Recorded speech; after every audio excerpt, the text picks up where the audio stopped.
ഏറ്റവും സത്യസന്ധരായ ഉദ്യോഗസ്ഥരെ നൽകി. ഈ ഉദ്യോഗസ്ഥരെ ഇങ്ങനെ സത്യസന്ധത വെച്ച് ഓരോ കോളത്തിൽ എഴുതി വെച്ചിട്ടുണ്ടോ? അപ്പോൾ സംസ്ഥാനത്തിന്റെ ആഭ്യന്തര വകുപ്പിന് കീഴിൽ സത്യസന്ധരല്ലാത്ത ഉദ്യോഗസ്ഥരുണ്ടോ?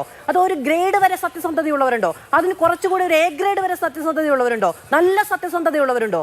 ഈ ഉദ്യോഗസ്ഥരെല്ലാം സത്യസന്ധമായി പെരുമാറണം എന്ന നിർബന്ധ ബുദ്ധി ഈ വകുപ്പിനില്ലേ? അതോ ഓരോ ഗ്രേഡായിട്ട് പെരുമാറിയാൽ മതി എന്നുള്ളതാണോ? ബഹുമാനപ്പെട്ട ഹൈക്കോടതിക്ക് ലിസ്റ്റ് കൊടുക്കുന്നത് SITയിലെ ഉദ്യോഗസ്ഥന്മാരുടെ ലിസ്റ്റ് കൊടുക്കുന്നത് സ്റ്റേറ്റ് ഗവൺമെന്റാണ്. പോലീസ് ഉദ്യോഗസ്ഥരാണ് ലിസ്റ്റ് കൊടുത്തത്.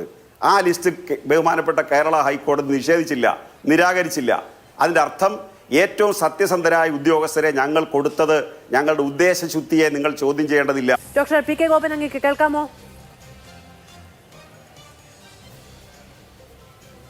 കേൾക്കാം. ഡോക്ടർ PK ഗോപൻ, ശബരിമലയുമായി ബന്ധപ്പെട്ട ഒരു വലിയ വിശ്വാസ പ്രശ്നങ്ങളും പ്രതിഷേധങ്ങളും പ്രക്ഷോഭങ്ങളും ഒക്കെ ഉണ്ടായപ്പോഴും സർക്കാർ വളരെ വിശ്വസിച്ച് വിശ്വാസികളെയും നിയമത്തെയും ബോർഡിനെയും ഒക്കെ കൈകാര്യം ചെയ്യാൻ ഏൽപ്പിച്ച ഒരാളാണ് A. പത്മകുമാർ. A. പത്മകുമാറിന്റെ ഭാഗത്തു നിന്ന് ഗുരുതരമായ വീഴ്ചകൾ റിമാൻഡ് റിപ്പോർട്ടിലടക്കം പറയുന്ന സ്ഥിതിഗതികൾ ഉണ്ടാകുന്നു. A. പത്മകുമാർ അറസ്റ്റിലാകുന്നു. അതിനു മുൻപ് N. വാസു അറസ്റ്റിലാകുന്നു. എന്തുകൊണ്ടാണ് ഈ രണ്ടു പേരെയും പുറത്താക്കണം എന്നുള്ളൊരു നിലപാടിലേക്ക് പാർട്ടിക്ക് എത്താൻ കഴിയാത്തത്?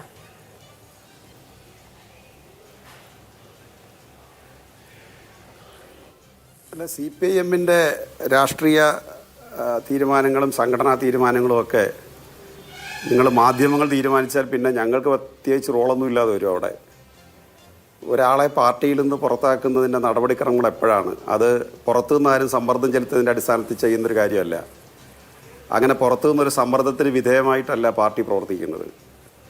നേരെ മറിച്ച് അതിന് കൃത്യമായ സംഘടനാ സംവിധാനങ്ങളുണ്ട്. അതനുസരിച്ചാണ് പ്രവർത്തിക്കുന്നത്. ഇനി ശബരിമല പ്രശ്നമാണെങ്കിൽ നിങ്ങൾ എല്ലാവരും കൂടി ഒരു 60 രൂപ ഒരു ക്യാമ്പിൽ ഓട്ടോറിക്ഷയ്ക്ക് കൊടുക്കാൻ തീരുമാനിച്ച ആളെ 3 ദിവസം ചാനൽ ചർച്ച നടത്തി പിന്നെ കേരളത്തിലെ ഏറ്റവും വലിയ അഴിമതിക്കാരനായിട്ട് ചിത്രീകരിച്ച മാധ്യമങ്ങളാണ്. അപ്പോൾ അതുകൊണ്ട് നിങ്ങളെ ജനങ്ങൾ എങ്ങനെ വിശ്വാസത്തിലെടുക്കുന്നത് എന്നുള്ളത് രണ്ടാമത്തെ കാര്യം. CPIMനെ സംബന്ധിച്ച് ഈ ശബരിമല കേസിൽ ഞങ്ങൾ നല്ല ആത്മവിശ്വാസത്തിലാണ്. ഞാൻ ഈ ഫ്ലോറിൽ തന്നെ പലതവണ അത് പറഞ്ഞതാണ്. 8 പ്രതികളാണ് ശബരിമല സംഭവത്തിൽ ഉൾപ്പെട്ടത്. സ്വർണ്ണ കവർച്ചയുമായി ബന്ധപ്പെട്ട് 8 പ്രതികളാണ് കൊണ്ടത്. അതിൽ 8ാമത്തെ പ്രതിയുടെ പേരാണ് പത്മകുമാർ. ആ 8ാമത്തെ പ്രതിയെ അറസ്റ്റ് ചെയ്ത് കഴിഞ്ഞു. ഇനി പത്മകുമാറിൻ്റെ പാർട്ടി മെമ്പർഷിപ്പിൻ്റെ പ്രശ്നം മാത്രമാണുള്ളത്. പത്മകുമാർ ഇപ്പോൾ കേസിൽ പ്രതിയായി മാറി. പത്മകുമാറിൻ്റെ കുറ്റപത്രം കോടതിയിൽ സമർപ്പിച്ചിട്ടില്ല. പത്മകുമാറിനെ കോടതി കുറ്റവാളിയായിട്ട് പ്രഖ്യാപിച്ചിട്ടില്ല. അങ്ങനെ ഒരു ഘട്ടം വരുമ്പോൾ പത്മകുമാർ പാർട്ടിക്കകത്തുണ്ടാവില്ല. അല്ലെങ്കിൽ അതുപോലുള്ള ആളുകൾ പാർട്ടി സെക്രട്ടറി കുറ്റാരോപിതനെന്ന് പറയുന്നത് ആരോപണം വന്നാൽ ഉടനെ രാഷ്ട്രീയ പാർട്ടികൾ അവരെ പുറത്താക്കുകയല്ല. അതിന് നമ്മുടെ മുമ്പിൽ തന്നെ കോൺഗ്രസിൻ്റെയും BJPയുടെ ഒരുപാട് തെളിവ് നമുക്ക് സമയമുണ്ടെങ്കിൽ ചൂണ്ടിക്കാണിക്കാം. അപ്പോൾ അതല്ല ഇവിടുത്തെ പ്രശ്നം. അപ്പോൾ 8 പ്രതികളെയും അറസ്റ്റ് ചെയ്ത് കഴിഞ്ഞു. അതിൽ CPIM എടുത്ത നിലപാട്, തുടക്കം മുതലെടുക്കുന്ന നിലപാട്, ഇതിനകത്ത് ഒരാളെ സംരക്ഷിക്കില്ല. അത് മുഖ്യമന്ത്രി എടുത്ത നിലപാട്, പാർട്ടി സെക്രട്ടറി എടുത്ത നിലപാടും ഇടതുപക്ഷ മുന്നണി എടുത്ത നിലപാടും CPIM സംസ്ഥാന നേതൃത്വം എടുത്ത നിലപാടും ശബരിമലയെ സ്വതന്ത്രമായി വിടുക. അവിടെ എന്തെങ്കിലും അരുതായ്മകൾ ഉണ്ടെങ്കിൽ അല്ലെങ്കിൽ സംഭവിച്ചിട്ടുണ്ട്, അതിൻ്റെ ഉത്തരവാദിത്വം അതിൻ്റെ യഥാർത്ഥ ഉത്തരവാദികൾ ഏറ്റെടുക്കുക. അവരെ സംരക്ഷിക്കാതിരിക്കുക മാത്രമല്ല, അതിനകത്ത് ശക്തമായ നിലപാട് സ്വീകരിക്കുക. ഇപ്പോൾ ഒരു കാര്യം ഞാൻ ആദ്യമായി ചൂണ്ടിക്കാണിക്കാം. അത് ഈ SITയുടെ അന്വേഷണം ദുർബലമാണെന്നും SIT സംസ്ഥാന ഗവൺമെൻറ്റിൻ്റെ പേറോളിൽപ്പെടുന്ന ഉദ്യോഗസ്ഥരുടെ ഒരു കേന്ദ്രമാണെന്നും അതുകൊണ്ട് സംസ്ഥാന ഗവൺമെൻറ്റിൻ്റെ സ്വാധീനം എപ്പോഴും SITക്കകത്ത് വരുമെന്നും ഇന്നലെ വരെ ശക്തമായി വാദിച്ചുകൊണ്ടിരുന്നതാണ് കേരളത്തിലെ ഭൂരിപക്ഷ മാധ്യമങ്ങളും അതുപോലെ പ്രതിപക്ഷ രാഷ്ട്രീയ പ്രവർത്തകരും. ഇന്നലത്തെ പത്മകുമാറിൻ്റെ അറസ്റ്റോടുകൂടി അവർ കളം മാറ്റി ചവിട്ടി. അവർ പറയുന്നത് ഹൈക്കോടതിയുടെ മാത്രം ആഗ്രഹത്തിൻ്റെ ഭാഗമായിട്ട് ഇതൊക്കെ നടക്കുന്നത്. സംസ്ഥാന ഗവൺമെൻറ്റിന് ഇതിനകത്ത് യാതൊരു കാര്യമില്ല. സംസ്ഥാന ഗവൺമെൻറ്റിന് ഒരു കാര്യമില്ലാത്തത് കൊണ്ടാണ് അറസ്റ്റൊക്കെ നടക്കുന്നത് എന്ന രൂപത്തിലേക്ക് പ്ലേറ്റ് മാറ്റി വെച്ച് തുടങ്ങി. അപ്പോൾ വസ്തുത എന്താ? സംസ്ഥാന ആഭ്യന്തര വകുപ്പ് കൈകാര്യം ചെയ്യുന്ന CPIM ആണ്. ആ CPIMൻ്റെ ഒരു ജില്ലാ കമ്മിറ്റി മെമ്പറാണ് അറസ്റ്റ് ചെയ്തിരിക്കുന്നത്. നിങ്ങൾക്ക് ഇതിന് സമാനമായി UDFൻ്റെ ഭരണകാലത്തെ ഒരു അറസ്റ്റ് ചൂണ്ടിക്കാണിക്കാവോ? ഈ പോലീസ് എന്ന് പറഞ്ഞു കഴിഞ്ഞാൽ കോടതി നിരീക്ഷണത്തിലുള്ള പോലീസാണ്, ശരി. പക്ഷേ കോടതിക്ക് ഈ ലിസ്റ്റ് കൊടുത്തതാരാ? ശ്രീമതി മാധു. ആരാണ് ഹൈക്കോടതിയിൽ ഈ SITക്ക് വേണ്ടുന്ന ലിസ്റ്റ് കൊടുത്തത്? സംസ്ഥാന ഗവൺമെൻറ്. സംസ്ഥാന ഗവൺമെൻറ് ലിസ്റ്റ് കൊടുക്കാതെ കേരള ഹൈക്കോടതി പോലീസ് ചീഫിനെ വിളിച്ചിട്ട് ഇന്ന ആളുകളെ ഈ ഇൻവെസ്റ്റിഗേഷൻ ടീമിൽ ഉൾപ്പെടുത്താൻ അവർ നിർദ്ദേശിക്കുകയാണോ ഉണ്ടായത്? അല്ലല്ലോ. സംസ്ഥാന ഗവൺമെൻറ് കൊടുത്ത പോലീസ് ചീഫുമാർ കൊടുത്ത ലിസ്റ്റിൽ നിന്നാണ് കോടതി അവരെ സെലക്ട് ചെയ്തത്. ഏതെങ്കിലും ഒരാളെ ഗവൺമെൻറ് കൊടുത്ത ലിസ്റ്റിൽ നിന്ന് അവർ മാറ്റിയോ?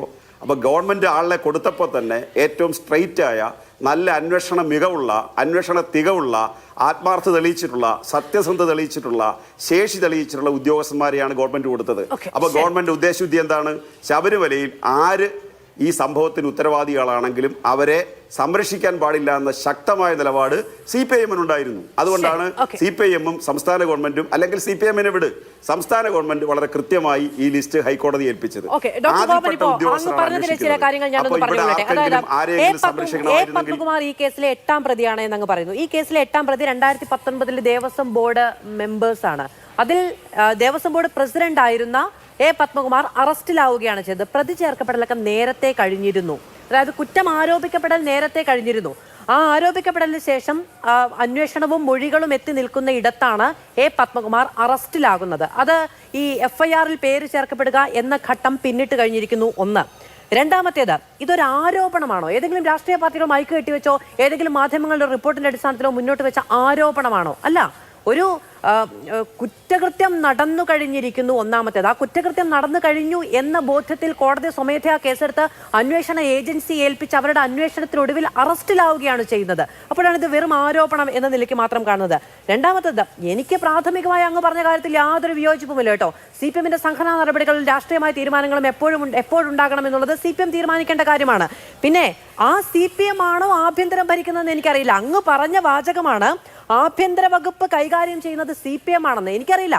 എൻ്റെ അറിവ് CPM എന്ന് പറയുന്ന പാർട്ടി നേതൃത്വം നൽകുന്ന പാർട്ടി രൂപീകരിച്ച സർക്കാരാണ്.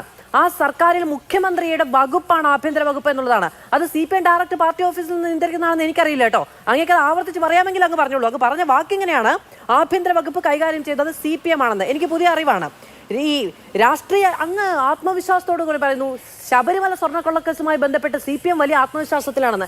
എന്താണ് സാർ ആത്മവിശ്വാസത്തിന്റെ അടിസ്ഥാനം? നിങ്ങളുടെ പ്രധാനപ്പെട്ട നേതാവ് പത്തനംതിട്ടയിലെ CPM-ന്റെ മുഖം എന്ന് പറയാവുന്ന ആള്, നിങ്ങളുടെ ഇപ്പോഴത്തെ ഈ ജില്ലാ കമ്മിറ്റി അംഗം അറസ്റ്റിലായതാണോ പുതിയ ആത്മവിശ്വാസത്തിന് കാരണം?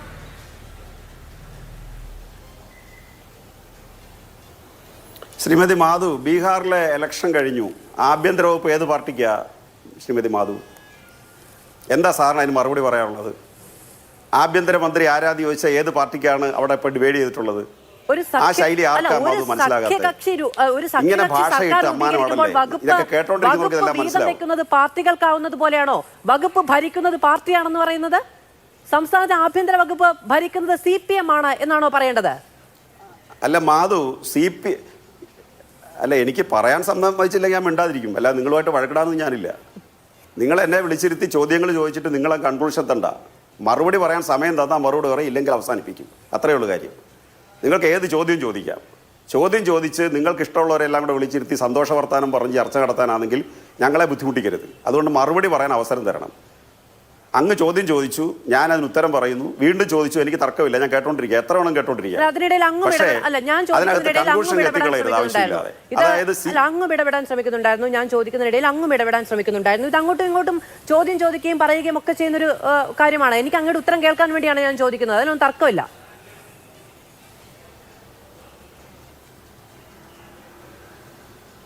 ഉത്തരം കേൾക്കാനാണെങ്കിൽ ഉത്തരം ഒരു വാചകം പറഞ്ഞ് പൂർത്തിയാക്കാൻ സമയം തരണം. അതുണ്ടാകാതെ ഉത്തരം കിട്ടത്തില്ല. ആഭ്യന്തര വകുപ്പ് CPM ആണ് ഭരിക്കുന്നത് ഞാൻ പറഞ്ഞതിൻ്റെ അർത്ഥം എന്താ മാധു? CPM-ന്റെ ജില്ലാ കമ്മിറ്റി മെമ്പർ അറസ്റ്റ് ചെയ്യപ്പെട്ടു. CPM ആണ് ആഭ്യന്തരം ഭരിക്കുന്നതെന്ന് അത് പറഞ്ഞാൽ എന്ത് കുഴപ്പം അതിനകത്തുള്ളത്? ആ കുഴപ്പം ഞാനും ഏറ്റെടുക്കുന്നു മാധു. കേട്ടുകൊണ്ടിരിക്കുന്ന പ്രേക്ഷകർ എന്നെ അങ്ങ് തെറ്റിദ്ധരിച്ചോട്ടെ. വിഷയം തീർന്നല്ലോ. ആഭ്യന്തര വകുപ്പ് കോൺഗ്രസ് ഭരിച്ചുകൊണ്ടിരുന്നപ്പോൾ ഇങ്ങനൊരു സംഭവം ഉണ്ടാകത്തില്ലെന്ന് പറയാനാണിത് പറഞ്ഞത്. അങ്ങനെ ഉണ്ടായിട്ടുമില്ല. ഇത് CPM ഇതിനകത്ത് ഞാൻ പറഞ്ഞ ഒരു പ്രശ്നം നിങ്ങൾ ഒളിച്ചു വെക്കേണ്ട കാര്യമില്ല. ബഹുമാനപ്പെട്ട ഹൈക്കോടതിക്ക് ലിസ്റ്റ് കൊടുക്കുന്നത് SIT-യിലെ ഉദ്യോഗസ്ഥന്മാരുടെ ലിസ്റ്റ് കൊടുക്കുന്നത് സ്റ്റേറ്റ് ഗവൺമെൻറ്റാണ്. പോലീസ് ഉദ്യോഗസ്ഥരാണ് ലിസ്റ്റ് കൊടുത്തത്. ആ ലിസ്റ്റ് ബഹുമാനപ്പെട്ട കേരള ഹൈക്കോടതി നിഷേധിച്ചില്ല, നിരാകരിച്ചില്ല. അതിൻ്റെ അർത്ഥം ഏറ്റവും സത്യസന്ധരായ ഉദ്യോഗസ്ഥരെ ഞങ്ങൾ കൊടുത്തത് ഞങ്ങളുടെ ഉദ്ദേശശുദ്ധിയെ നിങ്ങൾ ചോദ്യം ചെയ്യേണ്ടതില്ല. ഞങ്ങളുടെ ഉദ്ദേശശുദ്ധി ജനങ്ങൾക്ക് ബോധ്യപ്പെട്ടു. ഏത് പാർട്ടിക്കാർ ഇതിനകത്ത് പെട്ടാലും അവരെ കയ്യാമം വയ്ക്കണം എന്നുള്ള ഉദ്ദേശമുള്ളത് കൊണ്ടാണ് ബഹുമാനപ്പെട്ട മുഖ്യമന്ത്രി ഈ ലിസ്റ്റ് കൊടുക്കുന്നതിന് കൺസെൻറ്റ് കൊടുത്തിട്ടുള്ളത്. അത് ആദ്യം മനസ്സിലാക്കുക. അതുകൊണ്ടാണ് ഞങ്ങൾക്ക് ആത്മവിശ്വാസം ഉണ്ടെന്ന് പറഞ്ഞത്. കാരണം CPM അഴിമതിയെ പ്രോത്സാഹിപ്പിക്കുകയോ അഴിമതിയെ സംരക്ഷിക്കുകയോ ചെയ്യുന്ന പാർട്ടിയല്ല. ഇപ്പൊ കോൺഗ്രസിനകത്ത് അഴിമതിക്കെതിരായി നിന്ന മുഖ്യമന്ത്രിമാരുണ്ടായിട്ടുണ്ട്, ഞാനത് നിഷേധിക്കുന്നില്ല. പക്ഷെ അവരുടെ നിലപാടെന്താ? ഞാൻ അഴിമതിക്കാരനല്ല, പക്ഷെ മറ്റുള്ളവർ അഴിമതി അടക്കം തടയാൻ പരിശ്രമിച്ചിട്ടില്ല. നിങ്ങൾ കഴിഞ്ഞ ഭരണകാലത്ത് ഇന്നത്തെ പ്രതിപക്ഷ നേതാവിൻ്റെ പ്രധാനപ്പെട്ട ഒരു പ്രസംഗം ഈ സോഷ്യൽ മീഡിയയിലെല്ലാം കിടപ്പുണ്ട്. കേരള സർക്കാർ അഴിമതിയുടെ നിഴലിലാണ് എന്ന് അദ്ദേഹം സ്വന്തം പാർട്ടി ഗവൺമെന്റിനെ കുറിച്ച് പ്രഖ്യാപിച്ചത് കിടപ്പുണ്ട്. അപ്പോൾ ഈ ഇടതുപക്ഷ മുന്നണിയെ സംബന്ധിച്ച് മന്ത്രിമാരായിക്കൊള്ളട്ടെ, ഉദ്യോഗസ്ഥർ അഴിമതി നടത്താൻ പാടില്ല, ശക്തമായ നിലപാടാണ്. ഇപ്പൊ ട്രാൻസ്ഫറിന് പൈസ വാങ്ങിക്കുന്നുണ്ടോ? പ്രൊമോഷന് പൈസ വാങ്ങിക്കുന്നുണ്ടോ? കൈക്കൂലി വാങ്ങിക്കുന്നുണ്ടോ? ഇത്തരം കാര്യങ്ങൾക്ക് ഉദ്യോഗസ്ഥർ അപൂർവമായിട്ട് ചിലർ കൈക്കൂലി വാങ്ങിക്കുന്നുണ്ടാകാം, അത് പിടിക്കപ്പെടുന്നുണ്ട് പലപ്പോഴും. അതല്ലാതെ ട്രാൻസ്ഫർ ആൻഡ് പ്രൊമോഷന് കൈക്കൂലി വാങ്ങിക്കുന്നുണ്ടോ കേരളത്തിൽ ട്രാൻസ്ഫർ ആൻഡ് പ്രൊമോഷൻ നടക്കുന്നത് എങ്ങനെയാണിപ്പോ? UDF ഭരണകാലത്ത് എങ്ങനെയായിരുന്നു? PW രജിസ്റ്റേഴ്സ് എങ്ങനെയായിരുന്നു UDF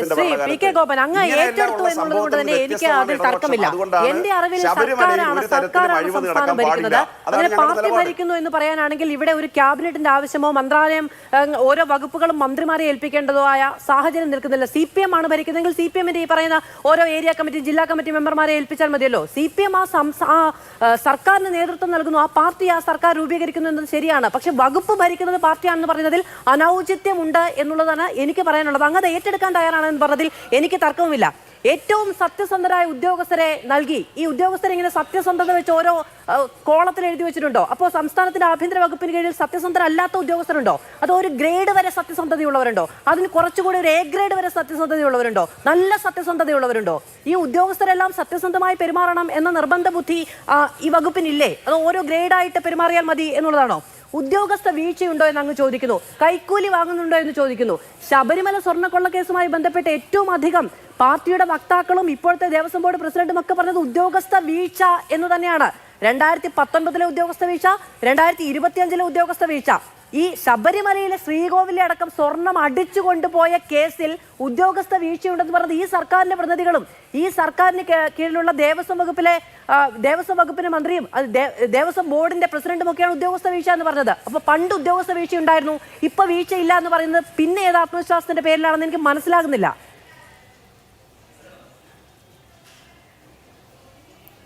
എൻ്റെ മാധു, സത്യത്തിൽ നിങ്ങളോട് എനിക്ക് സഹതാപം തോന്നുന്നത് കേട്ടോ. ഇത് ഈ ആളുകളെ നിങ്ങൾ പരീക്ഷിക്കുകയാണ്. ഉദ്യോഗസ്ഥർ സത്യസന്ധരായ ലിസ്റ്റ് കൊടുത്തു എന്ന് പറയാൻ പോലും അവകാശം നിങ്ങൾക്കില്ല. ഉദ്യോഗസ്ഥരിൽ സത്യസന്ധരല്ലാത്തവരുണ്ടോ? എന്തൊരു വാഗ്വിലാസമായി കാണിക്കുന്നത്. മണ്ടത്തര വിളിച്ച് പറയുന്നത്. അല്ല, ഇടയ്ക്കേറി പറയരുത്. ഞാൻ പറയുമ്പോൾ ഇടയ്ക്കേറി പറഞ്ഞാൽ നിങ്ങൾ ചോദിക്കുമ്പോൾ ഞാൻ ഇടയ്ക്കേറും. അല്ല, ഞാൻ പറയുമ്പോൾ ഇടയ്ക്കേറി പറഞ്ഞാൽ നിങ്ങൾ ചോദിക്കുമ്പോൾ ഞാൻ ഇടയ്ക്കേറും. നിങ്ങൾ നേരത്തെ പറഞ്ഞു ഇടയ്ക്ക് ഇടപെടണമെന്ന്. അത് വേണ്ട. അല്ല, എനിക്ക് താല്പര്യമില്ല. ചർച്ച നടക്കുമ്പോൾ മനുഷ്യർക്ക് കേൾക്കാൻ ചർച്ച ചെയ്യുന്നത്, വേളം ഉണ്ടാക്കിയ ചർച്ച ആരും കേൾക്കില്ല. എനിക്ക് പറയാനുള്ളത് നാട്ടുകാരോട് പറയണ്ടേ. ഞാൻ സംസാരിക്കുമ്പോൾ അങ്ങും ഇടപെടും എന്നുള്ളതാണ്. അപ്പോൾ ഓരോ കേസുകളുടെ അവസ്ഥ അനുസരിച്ചുള്ളതാണോ ഈ സത്യസന്ധരുടെ തരംതിരിവുകൾ? എന്തൊക്കെയായിരുന്നു ചോദിക്കുന്നത്? വല്ലതും കാര്യമായിട്ട് നമുക്ക് മനസ്സിലാവുന്ന കാര്യങ്ങൾ ചോദിക്കുക. ഉദ്യോഗസ്ഥരുടെ ലിസ്റ്റ് കൊടുത്തു, സത്യസന്ധരായ ഉദ്യോഗസ്ഥർ ലിസ്റ്റ് കൊടുത്തു പറയാൻ പാടില്ല. കാരണം ഉദ്യോഗസ്ഥരിൽ സത്യസന്ധരല്ലാത്തവരുണ്ടോ? എന്തൊരു ചോദ്യമാതു. എവിടുന്ന് കിട്ടിയ ജേർണലിസം കോഴ്സാ ഇതൊക്കെ? എന്താ നിങ്ങൾ ചോദിക്കുന്നത്? നിങ്ങൾ എന്തായി ചോദിക്കുന്നേ? അല്ല, എന്തായി ചോദിക്കുന്നേ? ബഹുമാനപ്പെട്ട കേരള ഹൈക്കോടതി ഒരു സെൻസിറ്റീവായ ഒരു കേസ് അന്വേഷിക്കാൻ സംസ്ഥാന ഗവൺമെന്റിനോട് ഒരു ഉദ്യോഗസ്ഥരുടെ ലിസ്റ്റ് ആവശ്യപ്പെടുന്നു. അതിൽ ഏറ്റവും നല്ല ട്രാക്ക് റെക്കോർഡുള്ള ഉദ്യോഗസ്ഥരുടെ ലിസ്റ്റ് കൊടുക്കുന്നു. അപ്പൊ അതിനെ പരിഹസിക്കുകയാണ്. നിങ്ങൾക്ക് സത്യസന്ധത എങ്ങനെ അറിയാം? ഗ്രേഡ് തിരിച്ചിട്ടുണ്ടോ? തരം തിരിച്ചിട്ടുണ്ടോ? എന്തൊരു ചോദ്യം ചോദിക്കുന്നത്? തെളിയിച്ച ട്രാക്ക് റെക്കോർഡ് ഉദ്യോഗസ്ഥർ എന്നാണോ അങ്ങ് പറഞ്ഞത്? അല്ലല്ലോ. സംസ്ഥാന സർക്കാർ എന്തോ വലിയ കാര്യം ചെയ്തു എന്ന നിലയ്ക്ക് ഏറ്റവും സത്യസന്ധരെന്ന് പറഞ്ഞാൽ അതുകൂടി ചേരുന്നതാണ്. അപ്പൊ ഞാൻ ചോദിക്കുന്നത് അങ്ങനെയാണോ? എനിക്കറിയില്ലായിരുന്നു കേട്ടോ. ഞാൻ ചോദിക്കുന്നത് അപ്പൊ സത്യസന്ധരല്ലാത്ത ഉദ്യോഗസ്ഥർ അവിടെ ഉണ്ട് എന്നുള്ളത് കൊണ്ടാണോ എന്ന് ഞാൻ ചോദിച്ചത്. ഇത് ആദ്യം കേൾക്കുന്നതല്ല. മാധുവിന് അറിയാത്ത ഒരുപാട് കാര്യങ്ങൾ ഈ ലോകത്തുണ്ട്. മാധു, PK ഗോവൻ അറിയാത്ത ഒത്തിരി കാര്യങ്ങൾ ഈ ലോകത്തുണ്ട്. അയ്യോ, അങ്ങനെയില്ല. നമ്മളെന്തായാലും വാശി പിടിക്കുന്നത് നമുക്കറിയാൻ വയ്യാത്ത കാര്യങ്ങൾ ഒരുപാട് പേര് ഈ ലോകത്തുണ്ട്. ശ്രീമതി മാധുവിന് അറിയാത്തതും PK ഗോവൻ അറിയാത്തതും ഇവിടെ ഇരിക്കുന്ന സഹപാനലിസ്റ്റുകൾക്ക് അറിയാത്തതുമായ ഒരുപാട് കാര്യങ്ങൾ ലോകത്തുണ്ട്. ചോദിക്കുന്നതിലൂടെ സഹതാപം ഉണ്ടാവുന്നതും ജേർണലിസം കോഴ്സ് എവിടെ നിന്നാണ് ചെയ്യുന്നത് എന്നൊക്കെ ചോദിക്കുന്നത്. അപ്പൊ അങ്ങേക്ക് അറിയാത്ത കാര്യങ്ങളില്ല. ശ്രീമതി മാധു, നിങ്ങൾ പറഞ്ഞുകൊണ്ട് വെക്കുന്നത് ഞാൻ അതിനകത്ത് ഉറച്ചു നിൽക്കുന്നു. കേരള ഹൈക്കോടതിയുടെ അന്വേഷണത്തിന് ഉദ്യോഗസ്ഥരെ കൊടുത്തപ്പോൾ സംസ്ഥാന ഗവൺമെന്റ് ആ ഡിപ്പാർട്ട്മെന്റിലിരുന്ന് യാതൊരു മാൽ പ്രാക്ടീസിനും വഴിവെക്കാത്ത ഉദ്യോഗസ്ഥരുടെ ലിസ്റ്റ് കൊടുത്തത് എന്തിനാ എന്ന് ചോദിച്ചാൽ അത് കേട്ടുകൊണ്ടിരിക്കുന്ന എല്ലാവർക്കും എന്ന് അതിന്റെ ഞാൻ മലയാളം ചോദിച്ചില്ല. മനസ്സിലാകും. എന്ന് ഈ ഞാൻ കേസിൽ ചോദിച്ചില്ല. ആരെയും സംരക്ഷിക്കേണ്ട ബാധ്യത ഗവൺമെന്റിനില്ല എന്ന് തെളിയിക്കാനാണ്. ശരി, ഓക്കേ. അതുകൊണ്ടാണ് അങ്ങനെ ഞാൻ പറഞ്ഞത്. ശരി. ഈ കേസിൽ ഒരു തരത്തിലും ഗവൺമെന്റിന് മറച്ചു വെക്കാനില്ല. അതുകൊണ്ടാണ് നല്ല ഉദ്യോഗസ്ഥരെ കൊടുത്തേ. ശരി. മനസ്സിലാവില്ലേ? സർക്കാർ എന്തെങ്കിലും മറച്ചു വെക്കാനുണ്ടായിരുന്നെങ്കിൽ മോശം ഉദ്യോഗസ്ഥരെ കൊടുക്കുമായിരുന്നു. എനിക്കറിയില്ല, അത് ഒരു മുട്ടാപ്പോക്ക് ചർച്ചയാണെന്ന് തോന്നുന്നു. ശരി, ഞാൻ അങ്ങനെയൊക്കെ വരാം. ശ്രീ സന്ദീപ് വാര്യർ, ഈ കേസുമായി ബന്ധപ്പെട്ട് കോൺഗ്രസ് ആവർത്തിച്ച് ആവശ്യപ്പെട്ട ഒരു കാര്യം, ഞാൻ അങ്ങനെയൊക്കെ വരാം. ശ്രീ പി കെ ഗോപൻ, ഞാൻ അങ്ങനെയൊക്കെ വരാം.